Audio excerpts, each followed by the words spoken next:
Top of the morning, everyone. Top of the morning. It is May 28th, 2024, and it is also Tuesday. We got to talk about it Tuesday over here on News in Motion. It's also Taco Tuesday. If that is your thing, hey, go get you a taco today. But all jokes aside, we hope you had a wonderful weekend. And if you are ready for Talk About It Tuesday, please let us know in the chat. And also, how was your weekend? I can't believe we're about to be in June. This year is already flying by. If this is your first time tuning in to News in Motion, we just want to say welcome and thank you for tuning in with us live here at 7:25 a.m. Or if you're catching a replay, whether it be in the afternoon, the evening, or near the nighttime, we just want to say thank you for tuning in and supporting and loving us the way y'all do.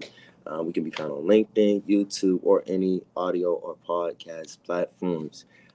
Good morning to you, Miss Marianne Jackson. Good morning, Miss Deborah Johnson. And good morning to you, Miss Adrian, all tuning in through the tools of you. As y'all rolling up in here, be sure to invite a friend. Make sure that y'all like and subscribe. And we'll be right back after this brief intro, y'all.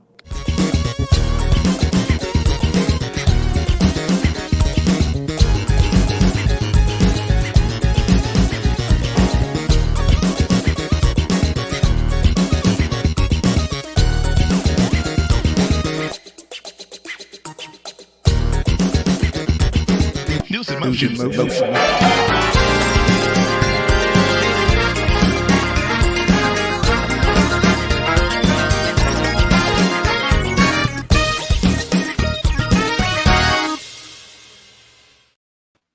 Hello.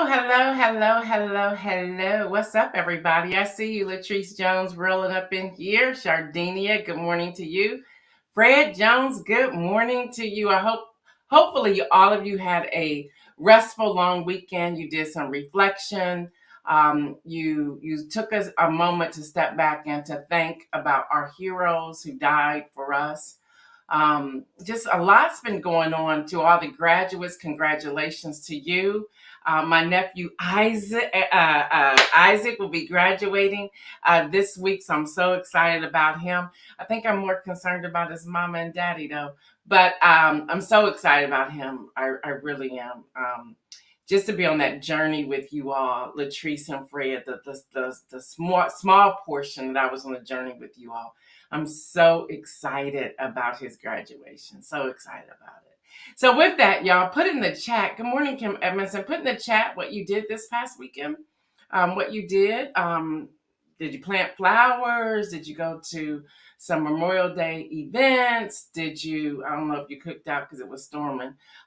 Whatever you were doing, there's a lot that's going on. So I just want to hear from you. I want you all to know that I'm always concerned about what you all are doing, because indeed we have created what I call a family.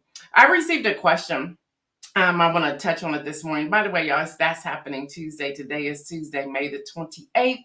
And happy anniversary to my oldest sister and her husband, Sharon and Richard. I want to say happy anniversary to the two of you. But I received a question on that's happening Tuesday. I see you. Marion Jackson said, I relaxed this weekend. Good for you. Good for you. Good for you. Our condolences are still with you. We're still praying for you and your family as well, Marion. But I received this question, and I'm going to answer it. The question is, would you ever vote for Donald J. Trump? No. And I will explain, and they wanted to know why I would or why I would not. The reasons I would not would be where he is right now with all the indictments, where he is right now. They'll wrap up their closing arguments today, the attorneys in New York, in the election interference, also known as the hush money trial. I can say no because of his lifestyle, of things that's happened. We cannot ignore those things. I can say no because of his policies. I can say no. And then the follow-up question to that was, would you vote for someone else if someone new came to the platform? It depends. It depends. And it goes back to what we talked about last week, you all. We have to do our due diligence. We have to vet. We have to see their voting record. We have to understand their platform, not their spin and not their commercials, but who they are. What will they bring to the table? Again, their policies, how this would work against what it is that I'm looking for. So there's the answer. And that it is what it is, but no. But at the same time, I do want to stress that there have been times here you would have to go back through some previous news in motion videos. There have been times that I have stood with him reluctantly, but I believe in being fair and balanced. But there's been times that I've given him credit for way more than I thought I would ever give him credit for. Marion Jackson said, absolutely no, I would not vote for Trump. Well, there's that. Devontae, what's happening? Latrice Jones says, we went to a graduation party on Saturday, church on Sunday, and cooking yesterday. Girl, that was a whole lot. I want to know about that beet. Is it beet juice? I don't know what you posted. It looked refreshing, but I need to know more. Deborah Johnson said, I had fun. I had a fun weekend of graduation parties, a birthday party, and we catered a wonderful event on the river in Urbana. It was so peaceful. Good for you. Good morning, Elizabeth Walker. Good morning to you coming in here from LinkedIn. So y'all, so that's my answer to the question that was given to me. I'm always going to be fair and balanced here. I'm always going to be fair and balanced here. So the person wrote in and asked me that question. No, I would not vote for him because of where he is right now. All the indictments, some of his policies, some of his responses, and if I'm honest here, I'm struggling a little bit going into this general election. I'm struggling a little bit because I'm like, where are we as a country? Where are we as citizens of the United States? Where are we with some of these policies? And that's why I do my due diligence to bring you as much as I possibly can so that you see where we are as a country. What's up, Regina Shores? Latrice Jones says, the beet that was a margarita. It was delicious. Maybe we can get Davia to do it. Davia, you on here so you can like put together this drink. We got to do something because that looked refreshing. All right, y'all. Searching for food. Let's get into some of the headlines this morning. AP reports that Israel's attack on Rafah, I want y'all to hear this, have sent nearly 1 million Palestinians fleeing from the southern Gaza city. Now, most have already been displaced multiple times during Israel's nearly 8-month war on Gaza.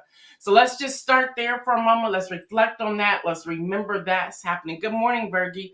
Now, y'all, this is all happening as Israel intensifies attacks on Rafah.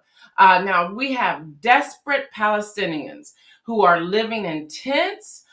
They're searching for food. So imagine the adults and the children searching for food. Now, the Palestinians, they're doing what they can. They're already running away from that southern portion there of Gaza. They're looking for food. They're pitching tents. They're even digging their own way through to be able to defecate, to urinate. Your conditions are horrible. They're really, really bad. And I want us to think about them as we're just reflecting on some of the things that are going on. Now, there's a movie that I watched this past weekend. And the movie is The Boy Who Harnessed the Wind. Y'all, it is a historical fiction, which means it's a true story, but of course it still went through Hollywood. But I want y'all to understand this for a moment. The Boy Who Harnessed the Wind. When I was watching that movie this past weekend, it's on Netflix. Y'all gonna start paying me for this? Because people are signing up to join Netflix because I'm recommending movies. So what we're gonna do here. But anyway, this movie, I want y'all to watch it. The Boy That Harnessed the Wind. It's out of West Africa, where the government was treating them badly, still are. They were going hungry. They were fighting over cornmeal. They at one point, this one family had enough to survive for 5 weeks. This movie is an amazing movie. It's a powerful movie. It's a moving movie. But when I watched that movie and was reading the articles and the alerts about Israel's attack on Rafah, I was able to put two and two together and say, this is what they're dealing with right now. No food, no place to lay their head peacefully, no good night's sleep, protecting their family, holding on to as much food as they possibly can if they find any. The trucks that are coming into the UN went from hundreds of trucks down to about 53. So imagine still feeding those families, making sure that they're well fed. So y'all, even with this, you may think that's Israel, that's Palestinians, that's Gaza, that's Rafah. But I also want you to think the United States and what we're sending and what this looks like when we're talking about the elections. Y'all cannot separate the two. And if you have a heart, you're wanting and praying for those individuals to have the food, the nourishment, the safety that they need. Am I right? Am I talking right to y'all? Text back in here. Let me know. Good morning, Hester. Good morning. So we have to be mindful of what's really happening. Y'all, the Palestinians, they are largely have been on their own to resettle their families, and we're talking basic survival. Basic survival, y'all. Yeah, they're literally digging what they're calling trenches to be able to use the bathroom. Okay, and then they're trying to cover it back up so that children won't crawl into it, walk into it, trip over into it. Those are the conditions, let alone no food and no place to wash up, no place to change their clothes. They probably don't even have a change of clothes with them. So just just imagine that. The cooking, the wood, just all of that. Imagine that. So then we go to something that the Financial Times is reporting. And as you see, the Biden administration, they're strengthening the U.S. ties with Kenya. There's a lot that's going on. I don't know if y'all followed the whole piece in Haiti, the killings of missionaries, the violence that's happening there. What are they doing? So the Financial Times is reporting that there is an official state to visit. This is the African leader of Kenya, Kenyan president, to meet up with President Biden to establish a deeper relationship to help those out in Haiti. So that's happening too. I'm trying, Adrian, I'm trying to connect all the dots. Yeah, there's a lot going on. Kenya is a major non-NATO ally.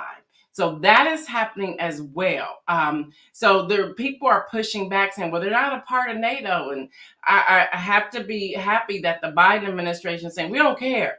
We want to do what we can to help Kenya over in Haiti. So that is happening. That is happening. And then with all of that happening out of the country, we have inside our country a former president who the closing arguments will begin today from the attorneys. And I'm wanting to call it what it is. It's an election interference trial, also known as the hush money trial. And I keep putting the election interference terminology out here because that's what it is. And I don't know why we keep softening it to a hush money trial. Like, oh, that's just hush money. That happens every day. No, this was election interference. So here's my question that I want you all to respond to this morning. If he is found guilty, do you think that the Republican Party, the RNC, which is now pretty much ran by his family, will still vote for him? Why or why not? Let's talk a little bit about this. Do you think that the Republican Party, do you think they will replace him? Do you think they'll keep him there? What do you think will happen? Do you think it's an opportunity for Nikki Haley to come back on the spotlight or someone else to come back on the spotlight? What do you think is going to happen here? What would the RNC convention that takes place in July, how is that going to look? How are we going to navigate these waters? What's going to really happen? So come on, y'all, join the chat. Let me know what you're thinking. If you're listening on the podcast on audio, you keep your eyes on the road. You keep driving. But everyone else is tuning in. Let me know what you're thinking about that. I want to hear from that. And as you're doing that, I'm going to keep talking about him, but please fill up the chat what your thoughts are. So speaking of this former guy, the former occupant of the Oval, ABC News is reporting that former President Trump made an appearance at the Libertarian Party convention on Saturday. He didn't go very well. And the crowd, they weren't thrilled. They weren't expecting him. They weren't thrilled about it, and they started booing.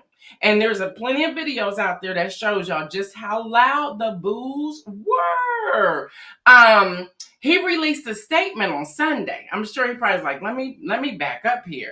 So he released a statement on Sunday about not getting a nomination from the party. And he gave his own spin, saying the reason I didn't get the nomination was because I did not file the paperwork for the Libertarian nomination. Dude, it don't even sound right. You went seeking the nomination from the Libertarian Party. They booed you away. You didn't get it. You didn't get it at all. So he said that, as a Republican nominee, he could not file papers to get the nomination for the Libertarian Party, but you went to go get support. So let's call it what it is. And you wanted their backing. You wanted them to say, okay, we're going to give you our support. We're going to give you our backing. But yet they booed you. So that's what really happened. So y'all, always vet sources, always check it out so that you know the truth. So what really happened. He got booed away. So Chase Oliver was selected as the actual nominee after 7 rounds of voting. The 38-year-old took the top spot. And they were different people, libertarians that were on the ballot. And the libertarian values mainstream. So they went with him, 38 years old. He doesn't seem to have any false hopes about actually winning. The White House, he's like, I probably won't win. But I checked him out, and I'm going to encourage you all. Google Chase Oliver. Very interesting. 38 years old. What I read, I was like, this is really interesting. But they don't have the money to go out there and put him out there. Nothing like that. And I sometimes pause and wonder, are we so narrow-minded as a country that we're not even open to hear from somebody else? Y'all, it's not a bad. Read it for yourself. Check him out for yourself, Chase Oliver. I'm not saying I'm voting for him, but it was very interesting to see. So here are some individuals that we have out here. So the question is, why do they go another route? How do they get support? And what do we need to do as a country to open up our mind to receive different people? What does that look like? Lori says, I was wondering something yesterday, and they did a poll. I don't think she's finished with that. Bergie says, I think they will still vote for him. Lori, I think she finished it here. I was watching something yesterday. They did a poll, and people said they would still vote for him even if he was convicted. Yeah, that's a little sad. I think that's just sad. But that's what's happening, y'all. That's what's happening. All right, y'all. This should concern you. This should concern all of us. If y'all remember, this started last year. I was telling you all, good morning, Judy Neal. I was telling you all about AI. I was telling you all about the people who were pushing back, the full page ads that were coming out in papers, magazines, so forth. And Elon Musk was the one leading the way about we should not do AI. We should not talk about AI. AI is not good for us. Y'all remember I was reporting that. Y'all, there's a reason why I report what I report. Because you can see a trail and see where it's going. Good morning, Dr. Antoinette. Kim Edmondson says, I think people are interested in another part. I think people are interested in another party candidate. Yeah, because, yeah. I want y'all to check out this Chase Oliver for real. What's up, Tracy Newman? She said, good morning. I'm like, girl, you okay? You okay? So y'all remember that I gave a report on Elon Musk and how he was leading the way to just denounce AI. Y'all remember that, right? Y'all remember that? I did several reportings on that. And then he wanted to file suit. And then all of a sudden we found out, I think it was earlier this year, I shared on News in Motion that he has his own AI called Grok, Grok. Well, CNN Business reported this weekend, all these alerts were coming through, and I was checking them out, even though it was my long weekend, because there was some serious news popping off, y'all, this weekend. Well, he has this fetish with X. Okay, so he's now changed it to XAI. The AI firm founded by Elon Musk. I thought you didn't want AI. He's raised another $6 billion. You still haven't paid for X, formerly known as Twitter. He's with investors like Sequoia Capital, Anderson Horowitz, the Saudi Prince. And this is according to all this information that was released just yesterday. So XAI said that this new money would be used to take the firm's first products to market, but advance infrastructure and accelerate the research and develop the future of technologies. Dude, you can't even keep your Teslas self-driving from crashing. So let's talk about that seriously. Seriously. But you're going to put all this money into AI, all these technologies. Y'all, we should be very, very concerned. By the way, I have been using Grammarly. It's like a name nobody wants to talk about anymore for years. And I would really just take articles to submit into Grammarly if I didn't want to retain an editor, or if my editor wasn't able to do it, just to check for like regular grammar, okay?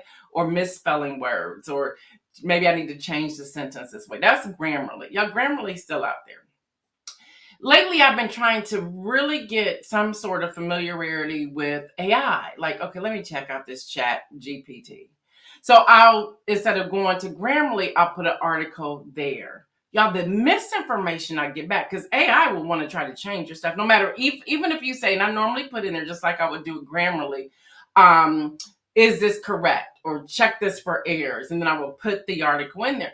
Well, AI, chat GPT, wants to like change stuff. I'm like, that ain't true. So you have to know your information and what you're putting in there. So I did an article the other day that I was putting up on Medium. And I was talking about the election. And AI changed some stuff. And I read it and I was like, this ain't right. Y'all, misinformation and disinformation is there. So we have to check all of this. Latrice, girl, I love Grammarly. I'm gonna stick with Grammarly, what I'm familiar with. And Grammarly now has an AI feature as well. It says, do you want to improve your paragraph or your article? And if you hit yes, you can compare it side by side and see. But y'all, never lose your voice. And that's the thing that's so important. Even if you use it, never lose your voice. Okay, never lose your voice in the process. Make sure your voice is still there. So speaking of AI, The Verge reports, and I'm putting this in the Friday Rundown so you can read all of it for yourself. So this is one article that's going into the Friday Rundown. Y'all, Google, as you know, have been rolling out its AI overview search feature since May. Okay, but the algorithm has been suggesting some interesting things. I'm like, what? So I went and checked it out because y'all know I like to test things out before I report them. So I put in some stuff and I was like, what? So it's all messed up. So even, they were encouraging in AI, they were encouraging people, students, to put glue on their pizza. Even suggesting that people should eat rocks. Like, what? Y'all, Google it. Don't take my word for it. Google it. You'll see it for yourselves. Okay, y'all know what I say. Vet my stuff. Vet every source. Vet. That's important. So in response to social media posts and memes about the broken feature, Google has been rushing to pretty much disable their AI overview on certain search results, making some of they thinking that they're fixing it, but it's not. So there's a lot of uncommon queries that are coming out, and Google is responding things that you're not even asking for. So if you think that you're going to get your answers for your exams or whatever on Google AI, think again. This is why it's important, if you're using technology like this, make sure you have some knowledge of what you're talking about, and you will know immediately if what they're spitting out is false. Okay, you have to know. Hester says, oh my gosh, has AI lost its marbles? Listen, yes, eat rocks, y'all. Yes, glue on pizza, all of that. Yes, y'all. Tracy says, what, the glue? Y'all, so this is happening. So here on News in Motion, we put this type of information out here to say, check your sources. Check your sources. Don't just grab it and put it in your essay that you're trying to submit to college applications.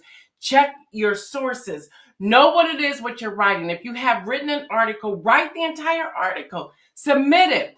Now, the other thing that I'm learning on AI, for all of you who are writers out here, freelance writers, and you have proprietary information, you need to note that. I'm learning that just from talking to people. Note on the bottom, this is proprietary information. This is my intellectual property. So there's a record saying that that's what it is. But you put in your article and you just look for minor changes. Or it's like, what's another word for this? Or what's another word for that? Just like you would do on Google. Okay, so y'all be very careful. Yes, Dr. Internet, do the work. Y'all, let's not become lazy. Let's not become lazy with this, because some of these things aren't even reliable. And that's why we've been telling y'all for over a year, be careful with AI. It will send out disinformation and misinformation. Check your work. Lori says, that's horrible. It's too many impressionable young people struggling with stuff as it is. Yes, I agree with you. I totally agree with you. So we're going to put that full article. I want y'all to take y'all's time and read through this in the Friday Rundown. If you do not have the Friday Rundown, if you do not receive it, it's a newsletter that comes out every Friday. You won't get it in August, but every Friday, just scroll through, take what you want, the rest, move on. But you can go to gaildudley.com. A pop-up box will pop up. Put in your information. You'll be signed up for the Friday Rundown. You'll be signed up for there. We always sending y'all free stuff too, always. Adrian says, if there is ever a time to double and triple check sources of content, incredibly important. I 1,000% agree with you. Actually, y'all, AI is, if you're serious about it, it's making you do the work. It's making you check. So then you know it for yourself. So go ahead and do it that way. Make it check. Now, say what you want. I'm shifting just a little bit, but say what you want, but you should, who shouldn't be paid for overtime? Everybody should be paid for overtime. That's just my belief.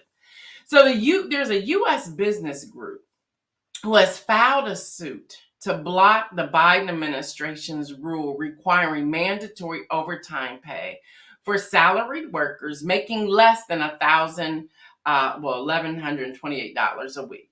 Now, the plaintiffs are arguing that regulations would negatively impact small businesses and nonprofit organizations.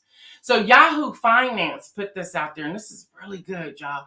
A coalition of U.S. business groups have filed a lawsuit seeking to block their rule, in which it extends mandatory overtime pay to 4 million workers, saying it goes too far. Now, the group has filed a complaint in Sherman, Texas. This is a federal court late on last Wednesday, claiming that the U.S. Department of Labor lacked the power to adopt this rule, and it would force businesses to cut jobs and limit workers' hours. Yeah, I went and dug into this. Not so. So, y'all, the rule will require employees to pay overtime premiums to workers who earn a salary less than $1,128 per week. Now, this is before taxes. Okay, let that sink in. This is before taxes. We're talking roughly about $58,000 per year when they work more than 40 hours. So they're capped without overtime pay if they're a salaried worker, about $58,000 a year. This is before taxes. Let that sink in Texas, before taxes. Y'all got that? Even far west, before taxes. Make it make sense, y'all. Make it make sense. Follow along. Now, the current threshold is about $35,500 per year. Now, that was set by the Trump administration in 2020. That advocacy groups and many Democrats have said does not cover enough workers. Imagine $35,500 before taxes per year. Try living off of that here in America, okay? And we already see the disparities and things that are happening right now. So let's just talk about these numbers. And what's happening is, because you know me, I'm nosy, I'm digging into this. I'm nosy. I am finding that companies are, instead of slating people as hourly, they're slating them as salary so that they don't have to pay overtime pay. So first of all, y'all cheating by slating somebody as salary, but you're wanting them to work overtime. So you're already falsifying, giving a spin, breaking the rules, all of that. And so the U.S. Department of Labor have been following along, and they're seeing what's happening. They're going to places like Glassdoor. If y'all haven't seen or heard of Glassdoor, glassdoor.com, it talks about salaries, it talks about positions, and it'll give you references or recommendations or testimonies from previous employees. Now, some are false, just like any kind of reviews that are out there, but some are real. So you have to vet your sources to see what's really happening. So you're slating them as salary so you don't have to pay overtime, but you're demanding overtime, but now you don't want to pay them. Make it make sense. Elizabeth Walker said, yes, listen, y'all, make it make some sense here. Make it make some sense. So this business group in the lawsuit said the cost of complying with the new rule will force many smaller employers and nonprofit operations operating on fixed budgets to cut critical program staffing services to the public. Let me clarify for y'all. They filed a suit using small businesses, but it's not the small businesses that are doing it. It's the corporations that are doing it. So if they file the suit and they say it's small business, because we're going to be so sympathetic to small businesses, to nonprofit organizations, to smaller companies, we're like, oh, they can't afford it. Because many of us have small businesses. I know I couldn't afford it, right? But that's not who's doing it. It's the larger corporations, the manufacturing companies who can pay these employees. They're slating them in as salaried workers. Hello, somebody. So that they can make them work overtime. Well, your salary, we don't have an hour. You don't have a time thing. It's not 40 hours. Your salary, you could be here for 70 hours. We don't care. We just need you to get the job done. But this is all we're going to pay you, $58,000. No, and that's before taxes. Absolutely not. Y'all, these things are on the ballot. I want y'all to be mindful because what's on the ballot? The judges are on the ballot. Hello, somebody. Pay attention and connect the dots. They're using small businesses and nonprofit organizations because they're getting our sensitive side. We're talking larger corporations here. Latrice Jones says, where they do that at? Listen, they're trying to do it throughout the entire country of the United States of America. But this is all starting in Texas at the moment, Sherman, Texas, to be exact. Marion Jackson says, as overtime is not paid, employers will lose good employees. Mandatory overtime requires mandatory overtime pay, even if they are salary employees. There you go. So, because I want y'all to read more into that, that's going to also be in the Friday rundown. So make sure you sign up. All right, y'all, let's talk about water real quick. Let's talk about water. Then we're going to go to the storage real quick. I'm going to do this as fast as I can because I didn't realize it's already 8 o'clock. Y'all can see I love what I do. All right, y'all, the USA Today reports. Y'all be careful with that water y'all drinking. The EPA urges water utilities to protect the nation's drinking water. Say what? When I was flipping through all the alerts, I said, this one's very interesting. Y'all listen, there are concerns of cyber attacks to our water system. What?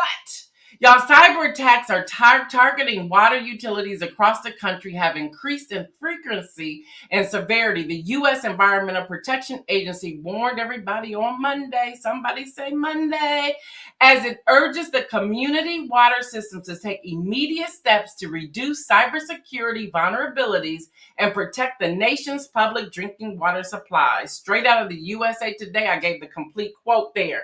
Y'all, there is an urgency. A majority of water systems, over 70%, somebody say 70%, impacted by the EPA since September, has violated standards in the Safety Drinking Water Act, according to the alert. Somebody say, hello, help me. Y'all better watch what y'all drinking. That's why we all drinking wine, y'all, right?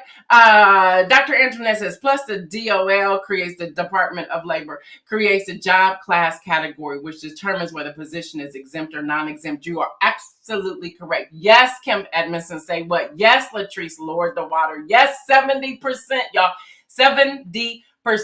Y'all, the Safe Drinking Water Act was established to protect the public health by regulating public drinking water supplies in the country, according to the EPA. Now, y'all, they said they have identified since January alarming cybersecurity vulnerabilities in our water systems. Y'all pay attention, pay attention, pay attention. Yes, Hester, now the water system. Someone is really trying to take us out. There you go. Those are the words of Hester. Marion Jackson said, hello, help me, y'all. That is happening. So with everything happening with that, let me go to the storms this past weekend, y'all. A wave of severe storms caused at least 22 deaths. This is coming from the weather system, the weather alert system. In 4 states over the holiday weekend, parts of Texas and Mid-South are still dealing with the devastating weekend and some extreme heat. I'm so glad we're cooling off here in Columbus, Ohio. But y'all, 8 people died in Arkansas, 7 in Texas, 5 in Kentucky, and 2 in Oklahoma. Y'all, with that, we're going into hurricane season. I'm going to wrap it up, so hang on with me, Isaiah. We're going into hurricane season. Y'all, the 2024 Atlantic hurricane season is expected to have above normal activity. We got a water system. We got cyber attacks in the water. We got tornadoes, people dying. Now hurricanes are coming in. They're saying it's going to be 85% worse than it has in about 3 decades. Y'all, I'm just like, what is happening? Y'all, among the storms, here are some of the names that we're going to be listening to. The first one will be Alberto, then Beryl, then Chris, then Debbie, then Ernesto, Francine, Gordon, Helena, Isaac. Isaac is a storm, Latrice. Joyce, Kirk, Leslie, Milton, Nadine, Oscar, Patty, Raphael, Sarah, Tara, Valerie, and William. And they believe that all of those names will be listed in this year's system with the hurricane season. The hurricane season officially starts on June the 1st and it goes to November the 30th. I didn't realize it was that long. The peak of activity will begin around mid-August to mid-October. No cruises, y'all. And an average season has about 14 names. Yeah, that's what's happening. There are 6 alphabetical list of names that are rotated. I wanted to know this. I thought I would share this with y'all because I think this is actually fascinating. Y'all, there are about 6 alphabetical list of names that are rotated through every 6 years. So the names that we'll see here in 2024 will be used again in 2030. I just thought that was interesting. All right, y'all, here's the inspirational message. Trust, trust, trust, trust, trust. Everything I just gave y'all, we got to trust. Let's see, what are y'all saying? Deborah says, why Debbie? Who decided these names? That's the weather system. The people in there, y'all know, Hurricane Isaac. Yep, we're going to have a hurricane at that graduation party, aren't we? Y'all trust in the Lord with all your heart. Lean not into your own understanding. In all your ways, acknowledge him and he will direct your path. Y'all know, if y'all tune in to News in Motion, I'm always going to give you an inspirational message. And the inspirational message will always have a biblical hint to it because I am a follower of Jesus. I realize some of y'all fall off right about this time. Some of you say, although you're from different religious backgrounds, you still stay in because there's something that you gain from this inspirational message. Y'all listen, trust is the only way we're going to get through each day. That's all we got. All we got is trust at this moment. We got to trust in the water system. So at the next time you pour some water, you grab your bottled water, you sitting there like, can I drink this water? Or is something in here? Has something attacked y'all? 70% of the water system. You heard that. And don't trust me. Google it for yourselves. Hurricane season, trust. Y'all see how the hurricane wind sometimes reached all the way up here to Ohio when it came through Houston a few years ago, right? Trust. The weather system is all wacky, y'all. We gotta trust. We don't know who's going to end up in the Oval Office in November. We have to trust. We don't know what's happening in the school systems. We have to have a level of trust. We don't even know our neighbors anymore. We have to have a level of trust. We can't even trust our banking system, our credit card system. We can't trust. Cyber attacks are everywhere. This weekend, I get this alert. And somebody's trying to get into my Instagram. It took me a long time. So if you got anything crazy from me from Instagram over the holiday weekend, asking you for something, it was not me. I did not have control of my Instagram for about 12 hours. And I finally got it back. At least I think I got it back. I finally got it back. Everything seemed to have lined back up. So if you got something crazy, know the people that you are in conversation and relationship with, because I know some stuff was out there. It was not me. And if you know me, you know it wasn't me. So yes, somebody hacked, and then they hacked in, not the same people. Somebody hacked into my PayPal. So I had to fix that, all of that. Then somebody hacked into my Stripe account. I had to fix all. I was like, what? Why am I a target? How did this get out here? How do I will all of this back in? Come to find out they weren't connected at all. It was just my name, I guess, came up that, okay, let's hack her this weekend. But everything seems to be back together. So y'all protect yourself, but you got to trust. You have to trust. You have to have a level to trust. Tracy says somebody tried to hack her as well. Y'all, we have to trust. This is a season to trust. All right, y'all, don't forget, we're here the rest of tomorrow and Thursday. We're not here on Mondays or Fridays. And then all of June, Tuesday, Wednesday, Thursday, we celebrate our 4th year being in this digital news platform on June the 22nd.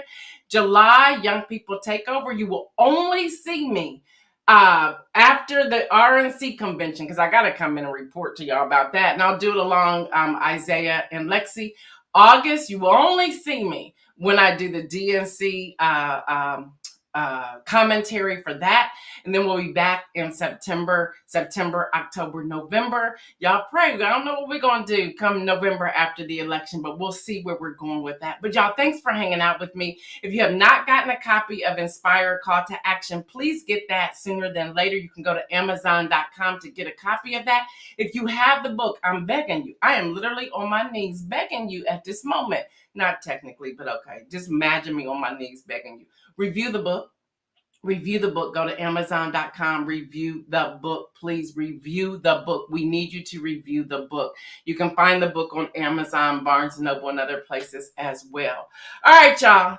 That's what we have today. Y'all know what I say. Stay well. And remember, make some bold moves. We're out.